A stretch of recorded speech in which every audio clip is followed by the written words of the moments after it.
Adjectives of quality, যাকে আমরা বলি ডিসক্রিপটিভ অ্যাডজেক্টিভসও বলে থাকি। যেমন যদি বলি she is a beautiful girl, কিরকম দেখতে মেয়েটি? Beautiful, she is a beautiful girl. She has tall hair, লম্বা চুল, তা টলটা হচ্ছে এখানে হেয়ারকে ডিসক্রাইব করছে।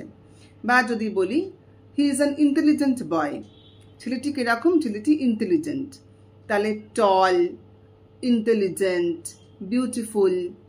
বা যদি আমি বলি স্মল, বিগ, হট, কোল্ড, এগুলো সব কিছু হচ্ছে অ্যাডজেক্টিভস অফ কোয়ালিটি।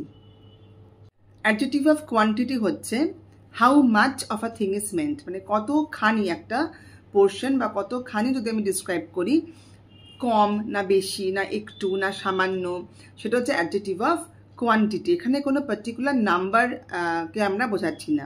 যেমন আমি যদি বলি give me some milk to drink, তাহলে এখানে সাম মিল্ক, সামটা হচ্ছে অ্যাডজেক্টিভ অফ কোয়ান্টিটি।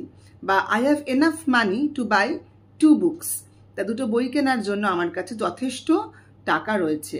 বা the patient has little hope of recovery, পেশেন্টের ভালো হয়ে ওঠার খুব সামান্য চান্স বা আশা রয়েছে। তাহলে লিটল, এনাফ, সাম, এগুলো হচ্ছে সমস্ত অ্যাডজেক্টিভ অফ কোয়ান্টিটি।